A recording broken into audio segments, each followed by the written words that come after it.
I think the thing that we will see is some buildings will never be a good target for conversion that is purely residential. What I like to think about is how can you use buildings in a way that are not just housing, but maybe it's mixed use or multi use. You're listening to the Building Better Futures podcast, where innovation meets inspiration. In each episode, host Eric Hirani journeys alongside notable thought leaders who are shaping the future, cultivating exceptional work cultures, and nurturing the next generation of trailblazers. We aim to spark inspiration by engaging in dialogue with leaders from groundbreaking companies, innovative projects, and exceptional teams. Our goal is to empower individuals to positively impact those around them and leave a lasting legacy of positive change in our communities and society at large. Let's dive in together and explore what it takes to build better futures, one conversation at a time.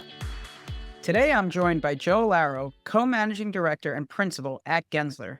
Joe, thanks for taking the time to talk to me today. Before we get to the core conversation, I always start with good news and gratitude. So I'll ask you, are there any professional or personal good news or gratitudes you want to share with me in the audience? Sure. So, interestingly, yesterday was my daughter's birthday, and I had a dinner with her, and we got to talking about her life, and I was able to think how fortunate I am and how much gratitude I have that I have two wonderful children that are successfully going through college right now. She just got into into a master's program, so I was really excited. I just felt, when you start your family and you have your young children and you see them blossom into young adults. It really was a moment of gratitude, and it was as these years go by, I get to look back and thinking about what my wife and I have accomplished in growing our family. So I felt a good bit of gratitude yesterday for sure. That is awesome. And like kind of aligned, maybe not, but my daughter's birthday is coming up. And in the company internally, we do good news and gratitude as part of like how we start our meetings. Great practice. And that was like kind of my gratitude was, yeah, I'm just excited for the day. And she's only going to be two. I've got a long way to go until she's in I, college. I will say, just keeping it on that topic. So my daughter turned 23. So I think about, I thought about the day that she was born, which is 23 years ago, and it feels like it was yesterday. Wow. And it just, everyone told me when my children were young that embrace it all, be fully engaged because it's going to go so fast. And of course, when you're in the throes of it and you have two young children and, you're like, it doesn't seem to ever want to end because it's so hard. But it really does go so fast. It's a blink of an eye. It's just so quick. But you know, just like anything else, your 2-year-old, you get what you put into it, Yeah. right? And my wife and I were very much involved in everything that our children were doing. So as to see them as young professionals and young adults, it's exciting. That's really cool, and, it sounds like they're in college, and so obviously we wish them the best, and, that thank you for sharing that. That's really personal. I appreciate that. My good news on show days is always to the guests. So I know you're super busy, and we're gonna get to some of the things that probably keep you really busy, but I just appreciate you making time. Thanks for having me. Yeah, one, to talk to me, but also hopefully, our goal here is to positively impact the next generation. So maybe you're gonna inspire some future architects, to be great, kind of as you are today. So with that, let's I always like to start by letting you tell us about yourself. Whatever that means to you, your background, your education, where'd you grow up? Tell us about Gensler, your role at Gensler. So share with us for a little bit. Sure. So, well, again, first of all, thanks for having me. And I think this is just a wonderful program. And, the best way to impact our next generation of professionals is by telling the stories of how we get there. And so I'll do a little bit about myself. So I come from an immigrant family. I am an immigrant. I was born in Italy, but I was raised in Brooklyn. So in a lot of ways, I'm very much a native New Yorker. And it's the only place I've ever want to practice. I'm with a global firm, but yet I've always felt so, rooted in my New York roots and the love for the city. And the fact that it's a melting pot of immigrants has always been something that was core to my heart. So I grew up in Brooklyn. I'm a product of the New York public system, school system. And I went to college at New York Institute of Technology. That's where I received my degree in architecture. And I had two jobs before I went to Gensler. When I was in school, my family was in construction, so I was always hands-on working in construction. That was kind of how my passion. I've always had a love for art and a love for design. And then, but my family being around construction, seeing things, coming from an idea to being actually realized was something that was always drove me towards architecture. When I was in high school, I had a mechanical drawing class that it was hand drafting, and there was something about it that connected the sort of my love for math and science to art that architecture really felt like it connected. And I always felt that whether I was going to eventually practice as an architect or eventually be a contractor or a constructor, that it was the right degree for where my passions lie. It turned out, I went on the rest of my career to go ahead and be an architect. And so after I graduated, so while I was in school, I continued to work construction rather than doing architectural internships. I thought it would actually help me professionally because I had that sort of like, I always remember people thinking about design from a very theoretical perspective, but having that practical perspective tied to what I believe were beautiful creations, I thought would actually benefit me, and it has, right? It ended up being the track. I went to smaller firms initially. My first firm was actually part of a development group, and I got a lot of really great practice there. And then I went to a firm called Harmon Jablin Architects, which was a small firm, about 20 or so people in New York, and they did an array of different types of base building work and fit out work and so on and so forth. But it was a really good it was truly a problem solving firm. And for a young professional, I had a great mentor with me that sort of like allowed me to learn and gave me space. But it was time for me to move on at that size and scale. And I thought I interviewed with a number of large firms because I wanted to learn how a large firm operates. And I really felt that I would just go ahead and start my own firm. That was my intent. And that brings me to Gensler. And when I was at Gensler, the first thing that I noticed was that the firm culture was very entrepreneurial. And so it was really clear to me that there was a place and space for someone to think like an entrepreneur while being part of this firm's platform.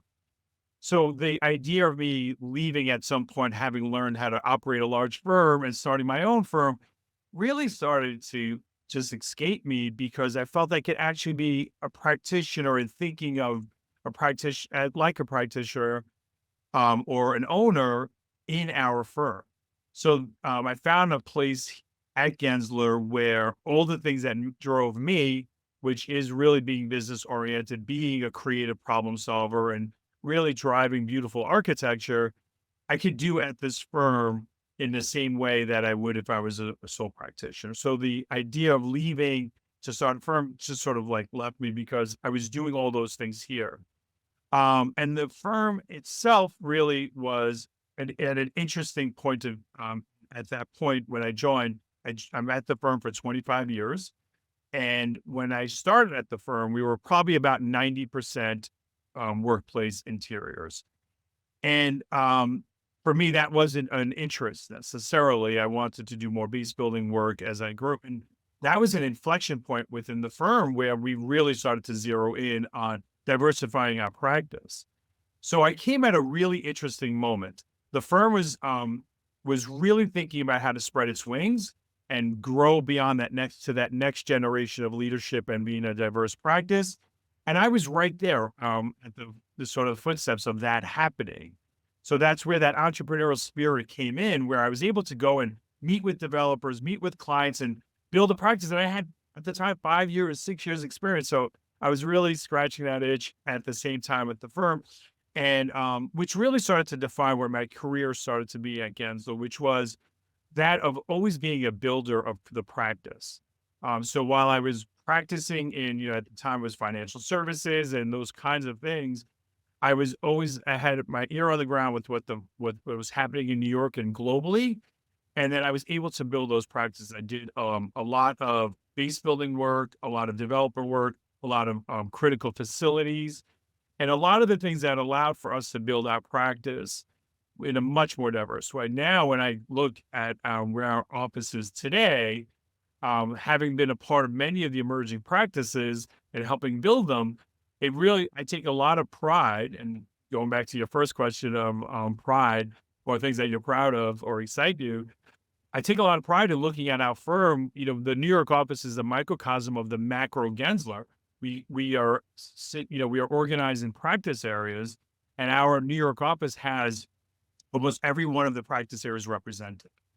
And that really is something amazing considering where we were 25 years ago, again, being that. So when I think of, where my journey, I came at the right time, at the right place at the right time for who I was at that moment professionally. I was starting my family and all those kinds of things were happening. And I was very keen on what I wanted to do for the rest of my career. I wasn't a person that was interested in job hopping and things of that nature. So at that moment, that inflection point at the firm was perfect for me and the way I thought and the way I was a practice builder. So that was something. And then finally, as it related to that part of my journey about me, I was able to really get a lot of mentorship at the firm about leadership, not about practice, right? I got that as well, of course, but really about what it means to be a leader. And that really has helped me quite a bit professionally. That's kind of, and now today, we're working on healthcare projects. We're working with the public sector. We're doing a JFK NTO, which is one of the largest aviation projects in the country. So we're doing a lot of, our firm is doing, and our office is doing a lot of conversion projects where you're seeing office buildings being converted to residence, something that we think is something that is really helpful for our city. And being a thought leader in those spaces is something that's been important to me. So I get to, I look back, obviously I have a lot of years ahead of me, but I get to look back at my professional journey as it relates to, I feel fortunate that the steps that I've taken or the stops that I've made have been aligned with where my passions were. And to see, again, similar to what I was talking about my daughter before and looking at where she is today, when I look back at my career, to think about the impact that I've had in terms of how we allowed the office to grow or help the office grow, I take a lot of pride in that impact. I, you know, so much to unpack there. Great, great answer. And I really love learning more about our guests. And that's why I like to ask that question, because as much as I typically will know the guest outside of the episode, I always learn something new. So a couple of things I want to hit on. One is have a lot of good friends from NYIT, great architecture program. So, just shout out to the NYIT grads out there. And congrats to you for graduating from there also, obviously. It sounds like your family was in the industry, I'll just call it, because I consider all of it In AEC. construction, Yeah. not in the design industry. Yep. Correct. Yeah. But when I think of AEC, I think of design and construction. We go hand in hand. Absolutely. Absolutely. And it brought me back to my dad's an engineer. He's a PE. But he told us growing up, you've got to get some experience in the field. Work with the contractors that are actually building your design, because it's the best way to understand how you're going to impact someone's actual constructability, right? If you're just sitting in an office designing all day and you've never seen it put in place, it's really, really hard to understand what you're asking of someone else to do. So I think that's great advice. So I wanted to share that to, any younger or early career professionals or even mid-career professionals. If you haven't had an experience to do that and you get an opportunity, it might be something you want to consider. And then I want to shift to a couple of things you said culturally. I love that it sounds like Gensler gives you an opportunity to be entrepreneurial within a large company. And it's something, we're obviously a small company, but I work with my leadership all the time on giving them the tools and the skills to be better leaders, because technically they will learn as we grow. But leadership is really a learned skill, and, delegation is a learned skill. And so we have this like monthly program that all of our my direct reports will sit in, and me too. I mean, I'm constantly learning, right? I'm a lifelong learner. And it's just exciting to hear that even at a big firm, that's something that still exists and is possible. And it's very cool. So it actually leads me into my next question. co-managing director, principal. You're obviously a leader at the firm. You've talked about how mentorship has shaped your career, but how has your leadership role impacted Gensler's like mentorship for the next generation of architects? Like, is there anything you're doing actively in that space? Yeah. So I'll talk a little bit about some of the decisions that I made that led to how I approach mentorship. But I'll first talk a little bit about so the firm. Just talking a little bit about the way the firm is set up. We have 600 professionals in the New York office, and we break out into studios, which allows us to function as basically small businesses in this large platform. So that's where that entrepreneurial spirit sort of really gets to grow. And that's where we really inspire people to constantly have a space for them to really find their leadership, which was really helpful as a young professional at the firm. That actually led to how I made decisions as a leader, which is I made two really sort of critical decisions in the way I look at it. One is I felt that because of my construction background and that sort of technical space, that I had a lot to offer that to my colleagues. So I really embraced what we have a learning program here, and it was constantly about sharing and teaching people how to be better professionals, right? So it's now expanded to, we have so many different learning programs, but at the time in the New York office, there was a few of the technical leadership that were creating these courses, and that inspired me. And I saw how people reacted to people taking time to teach and young professionals reacting to that mentorship and really focusing in. So I did it really formally in the New York office, and then which later led to programs that went firm wide. But I also, on my teams, I made sure that I was zeroing in to make sure that people understood what we were trying to accomplish and that they always had those goals in mind. And that really, I felt that, if you think about, being an engineer or an architect, we have our project work, we have our project brief, we satisfy those problems, and that is our work. But that doesn't ever complete us as professionals. So these other things where I was making a conscious effort to be a teacher was really important. That led to, as I was growing and becoming a leader within the firm, my decisions as what am I going to do with my space when I can volunteer my time or help the community as a whole. And that's, so outside of the New York office, I decided to join ACE Mentorship as a mentor originally. Now I'm on the board in both for the Greater New York office, and I'm also on the national board and the executive committee for both national and New York. And it really, as a program, it aligns with who I am in so many different ways because it's focusing on introducing the AEC profession to inner city kids who may not ever see what it means to be an architect, an engineer, or a constructor, or doesn't have representation. So that really started to lead into other things. And you and I are on the board together for Salvadori. And I also work with Make-A-Wish, which focuses on the New York State. It's called the Real Estate Council, but it focuses on wishes that relate to the design profession or construction profession. But each and everything that I did that is outside of my work, and that was where I was going to spend time and give time, always revolved around helping younger kids realize this profession or AEC community as an opportunity for their future. And it takes something that I felt strongly about, and I really continued. And I'm not a name on a board, and I don't say this. I really get engaged with what the board is trying to accomplish and focus on how we can best be in service of those students. And it's something that really has been meaningful to me. I've been involved now for years and years. And I look back and think about the impact that we've had. And I see kids that are now working for us that were in at ACE that are currently young design professionals. And that really is something that comes full circle for me personally, where we've given our time, we've given our support, and to see people join the profession has been something that has been incredibly meaningful.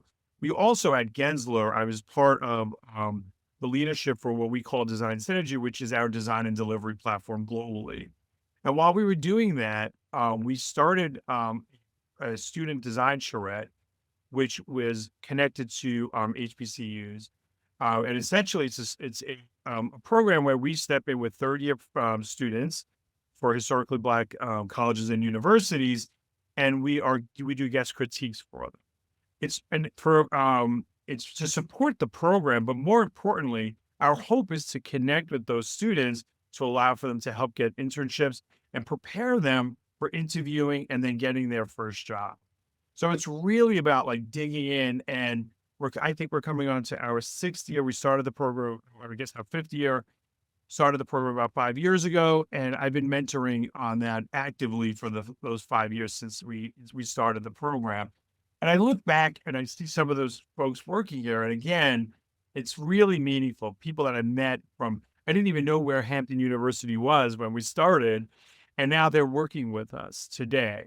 So I really dug into that. It's something that has been meaningful to me professionally, but really the results and the fact that our firm and the people that are working on these programs with us, it's really meaningful to see how it's coming full circle and how we've helped people realize the AEC community as a professional outlet for them. I love the internal program you initially started talking about. It sounds like you've given people an opportunity to become leaders and to learn what it means to be a leader, right?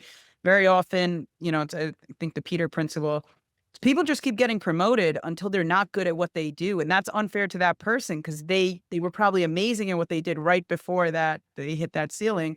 And very often they're hitting that ceiling because they're not getting the right tools or mentorship to understand, from being a doer to being a leader, right? That's a big jump for a lot of people. That's right. I think it's great that you guys are allowing, individuals to break through that ceiling.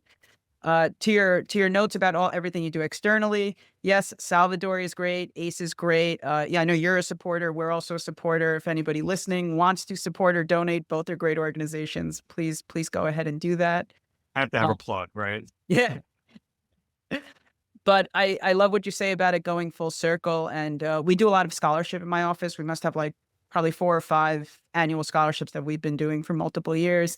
Right. But one of the earlier ones I started was at my high school, and that's going back a decade now. And to your point, it's crazy to think like when I first handed the first check out, that was a senior in high school. And today that person, I think they're like a junior engineer at Tesla now. Like it's just, amazing to see their journey. And so I love that feeling. I love to give back. And I really appreciate you speaking so fondly about that. And we can't underestimate the importance of that. I think about the public school system in New York City, and I saw a report recently that it was I think it was 1 out of 8 or 1 out of every 10 students are homeless. Right? Oh, We can't underestimate how much us taking time, us as in I know you do so much, taking time to really to give people that guidance, right? You can't do it all, right? But to give people that guidance, we can't underestimate the value of that. And as we looking at different ways that we can be more diverse as a profession, right? Architecture, maybe even, I'm not sure how the numbers are as it relates to engineering, but we are not a diverse profession right now. And you need to do that. You have to really roll up your sleeves to get that. It's certainly not going to be something that just occurs. And the way to do it really is to get to kids that are underrepresented right now and to show them this is a platform and this is an opportunity for them. it's a real opportunity. And Absolutely. I'm going to say this kind of tongue in cheek, but like 2 most famous architects on TV are Art Vandelay from Seinfeld and probably Ted Sure. Mosby from How I Met Your Mother. So Yeah. more exposure, I think, is important because we're not getting that in our daily lives to engineers and architects. Doctors, yes, attorneys, yes, right, all over TV, but Right. rarely do you see a design professional on TV. And now and when it does, right, it's usually misrepresented, right? Yeah, It's not yeah. what the profession is. So it's showing someone, right? And what I love about ACE is the kids they doing something practical, right? They're designing and they're learning about structures and they're learning about engineering at all different levels.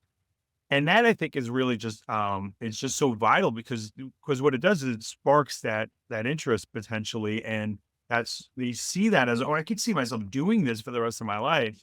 So that's really important.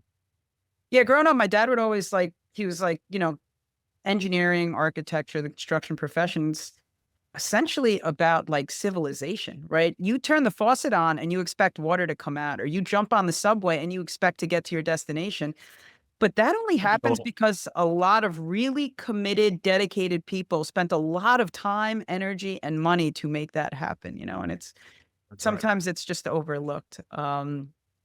So I want to touch on another topic that I think is really interesting, and it feels like a generational change. And you mentioned it earlier. So you were talking about office to residential conversions, and it sounds like you have some experience in the space. And I just what are some key lessons you've learned about that? I know it's been a challenge when I talk to developers about it. I think the underwriting is very difficult for them, right? Because it's a huge expense, to convert these buildings. But I think we all agree it's going to be necessary. To what degree, maybe we don't know yet, but there's definitely going to be a good portion of it. So yeah, tell us about some key lessons or what you've learned about it. Absolutely. I mean, so there's a number of things. I think well, first of all, we're really excited because there's been some recent policy changes that are going to, we think, springboard more and more of this. And then, with the recent approval of the City of Yes, there's going to be so much more conversation around how do we really help this housing crisis that we're not just seeing in New York. It's really a global crisis, and population is going to grow. More people are going to be growing to cities. We have to have different solutions.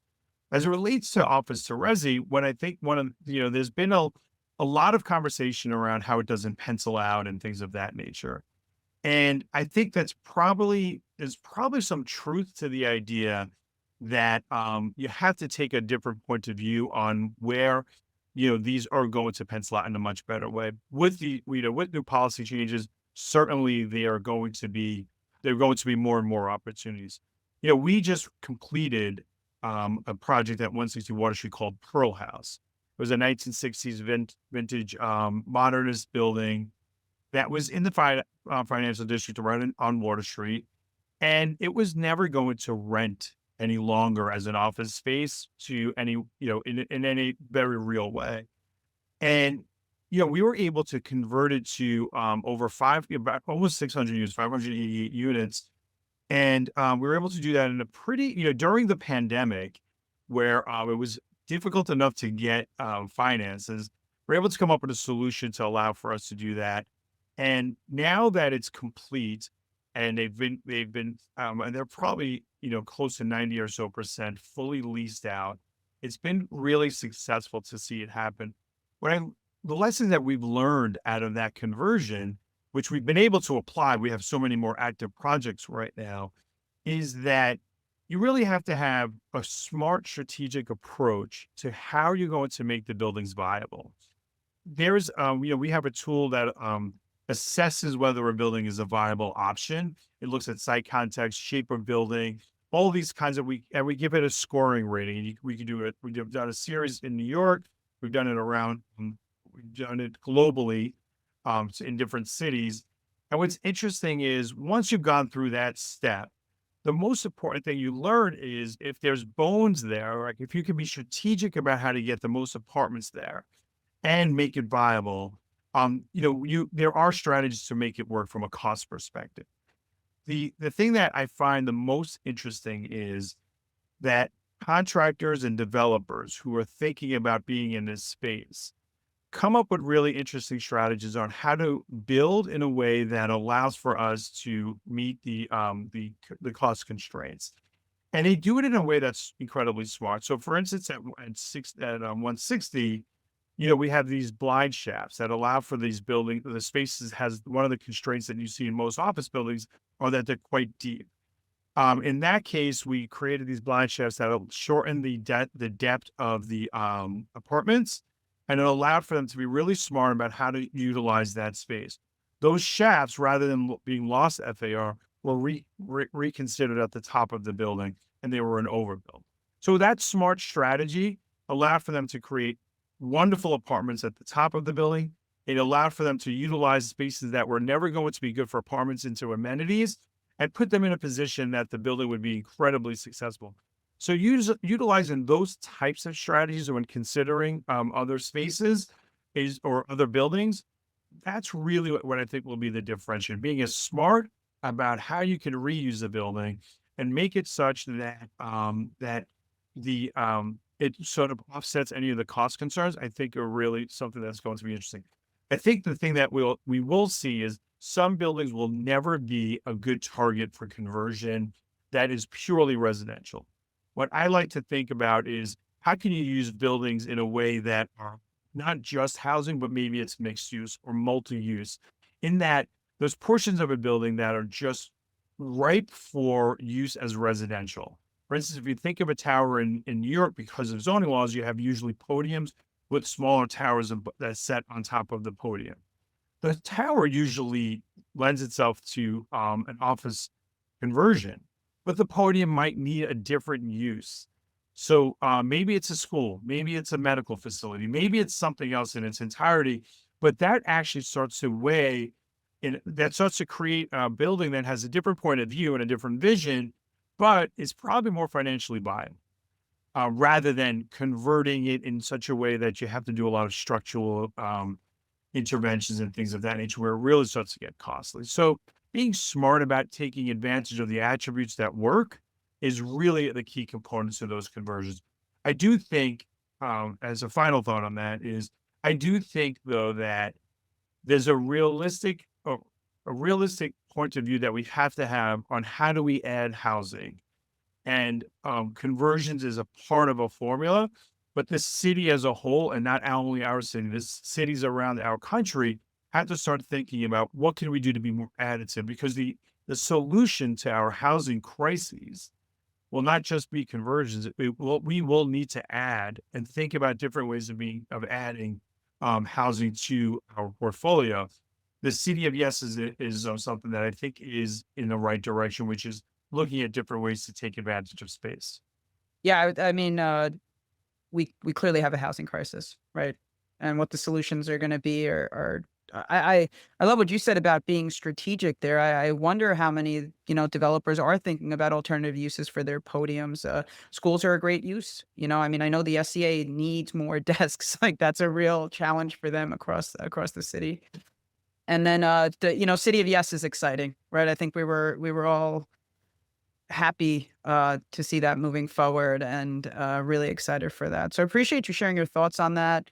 Um, most of what I've been involved in is not to the level or degree you have been. What I keep hearing is about the penciling out, but it sounds like you guys are looking at some really innovative ways to ensure things do pencil out. And hopefully people are reaching out to you to talk about that, because you clearly have a good track record here, and sounds like you've had some completed projects that have been successful. Yeah, we have huge projects that have been successful, both in Philadelphia and in New York, and we have a lot on the boards right now. I mean, one of the projects is Pfizer's former headquarters on 42nd Street. It's going to be 1,500 units, portions of it. So it's interesting because you're taking a building that didn't have great attributes that lent itself to being a housing conversion. And we've looked at what are the best things to do there. And we're adding on top of it, taking advantage of the zoning of the Midtown East zoning. So it's a combination of some conversion and some addition that really turns out to be an amazing sort of impact to our city, where we're adding 1,500 units to the portfolio. So it's really wonderful. Cool. So we've talked a lot, about mentorship and functional projects and things of that nature. So I always like to give the guest the chance to highlight some projects they've worked on that they're particularly proud of. Are there any projects you want to kind of highlight, or just talk about that kind of in your career you feel have really like allowed you to leave your mark on that community, right? Because that's the other thing. When we build something or we work on something, we're really impacting that community, right? In a Yeah. positive way. And so I'm sure there's something you're proud of. Sure. I mean, well, there's a lot of projects. I mean, the thing that, our firm is so client focused. I always think of my projects as partnerships with my clients, right? I'm sure as you do as well, Eric. The thing that's kind of really interesting to me. So I have two projects that I wanted to mention. One that's in design right now, which is the new Terminal One. Oh yeah. As an immigrant, anyone that's coming from Europe or that area, you're probably flying in. If you're coming into New York, you're probably flying into Terminal One. It's our international airport. And being a part of New Terminal One and its development, it's flying, right? I mean, it's topped out, it's enclosed. But being a part of a way that a person that's visiting America for the first time as one of our international airports, that'll be a world-class airport, not because we designed it, but just because that's the remit from the Port Authority that it needs to be one of the top 5 airports.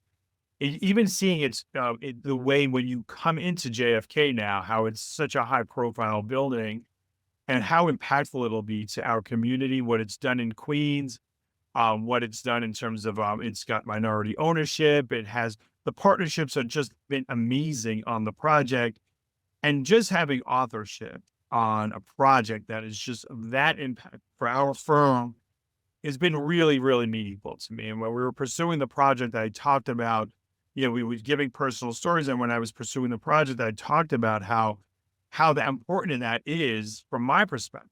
When you used to come into New Terminal One, you were coming in as if you were going through customs, you were going through a 7-foot basement ceiling, right? So it's like you were like the most unwelcoming space on the planet to see America for the first time. For us to have completely changed that experience for someone coming here for the first time and seeing our country is really meaningful to me. In our city, which is a city of immigrants, it's really meaningful to see how that is that we are going to have an impact on that experience for someone. So that's really been a project that I have a lot of pride in. I have I'm thinking of so many different other projects that I've worked on, but I do want to mention a small project, right? So I get to work on these really large projects throughout my career here, and it's wonderful. And New Terminal One being one of them as well. But I worked on a small project a long time ago. Well, not a long time ago. In South Brooklyn, a neighborhood that I grew up in, for a community center called FIAO, which is the Federation of Italian American Organizations, and it was a community center. It was a non, the organization is a non for profit. It was really meaningful to me in that partnership with our clients. They didn't have enough money. We constantly helped them with raising the money. They never built a project before. They were in a storefront on 18th Avenue in Brooklyn. They never had they didn't know what it meant to hire an architect, a contractor, an engineer. And we really we just partnered with them. We just locked arms, and we helped them with this vision of where their future was. And it was initially, it was always meant to be a multicultural facility, which it turned out to be. It's in service of so many people within the community. It's one of the few indoor, and there were so many people in Brooklyn that didn't even know how to swim. There's no access to pools. So it's one of the few, they have swimming lessons. So being able to help realize something that is just an anchor to a community, again, small jewel of a project, but just being a part of making it happen. And even to this day, as they continue to work on it, or they continue to make revisions and help with the fundraising and things of that nature, we're still so tied to it. So from a personal perspective, to having our firm commit our time and effort to see something that is in service of a community to be realized is something that I take a lot of pride in. And one of the projects I'll always reflect on professionally as something that I just don't, something I will always be proud of. Yeah, I really appreciate you sharing that. And, most often everyone shares a mega project and the NTO is, and it's a wonderful project. And like you said, it changes even for citizens. Like even when when you're flying back to the country today, from other parts of the country or internationally, flying into Newark, flying to JFK, flying into LaGuardia, it's different than when maybe I was growing up or even 10 years ago. And I really applaud the Port Authority and all of their partners, you guys included, for everything they've done. But rarely does someone share a small project, and that was very nice to hear. I mean, it felt like, that's authentic as you can get, and it was probably even culturally right. I mean, you said it was the Italian Federation. I'm sure that meant a lot to you, and it's not about always the dollars and cents. Sometimes it's about who do you help and how do you help them, and that's really cool. It sounds like you guys did a lot for them on that project. So, Oh, absolutely. It amazing. was a wonderful experience, and to see people utilize, when someone has a vision of something like that, you never really have a sense of how you kind of think you understand what that success would look like. But if you go there now, it's buzzing with multiple cultures, and they all are so linked. It's they're part of their lives now. It's stitched into their lives now, and to see that happening and knowing that it was such a struggle to realize it, but to see it happening now and see how many kids are affected by it, and senior citizens spend time there. So just to see how it impacted a community and really changed the profile of that community is very meaningful. And that's the power of architecture and engineering, right? You could really Absolutely. change people's Absolutely. lives, change a community. So I appreciate all that. Before we close out here, I always like to do a lightning round. So first thing that comes to your head kind of answers. But if you could travel anywhere in the world, where would it be? I've been wanting to go to Africa. Uh, Cool. is I, d- it's the entire continent that I'd like to figure out a way to see as much as I possibly can. But I feel there's something special happening there right now that I want to be able to witness. It's and you probably know this, but I don't know. But the way a normal map is structured, it makes Africa look kind of small compared to like other continents of the world. But Africa is actually humongous. Like I think it's bigger than like the landscape of Russia essentially. But it looks like Right, a third of it on a map, which is right, insane. right, right. Africa is definitely on my list. I want to do safari at the very least, but like I've Yep. never been to Egypt, and I would love to do that. I Morocco, did I've a heard. building in Egypt, but I didn't ever did a site visit in Egypt. I actually have a building that we designed in Egypt in something called Smart Village, probably 15 years ago. I also did a building in Dubai that I never got to visit. Is it too late? Well, you Not can. too late. It's a little too late. Anyway, What was your favorite cartoon as a kid? I was a Batman guy. Okay, cool. I like Batman. Yeah. The movies have always been good. The cartoons have Movies, always yeah, been I still enjoy them even to this day. solid answer. So this one, I don't know if you are. Are you a sports guy? Because the question is, I what am is the worst sports moment you've lived through? the fifth inning of this year's World Series. Uh It that was it was literally like watching Little League beat ball. It was unbelievable. I couldn't even believe what I was watching. that was just sad. I'm a Yankee fan too, so it was Yeah. just that was awful. My worst sports It is by far the worst, but I've ever seen. But go ahead. I'm sorry. would be the 3-0 comeback with the Sox. I mean that That was I pretty bad. That was was pretty very, bad. very But hurt. yeah, that was bad. I have to something when they lost the first game. The first Uh, game hurt, yeah. yeah, and then I had a sense that something bad was brewing. Yeah, that was just And that bad. was tough, no doubt about it. But this fifth inning is it's a fresh wound, maybe that's why. Yeah, no, it's definitely it was bad. I mean, I haven't seen baseball that bad. I don't know ever, right? Like little league players play better. Yeah. All right, last question, and this is the one I'm gonna do an audible here, Go for it. but you're an Italian in Brooklyn, so I've got to ask you, what is the best pizza slice in New York City? LMB Spumoni.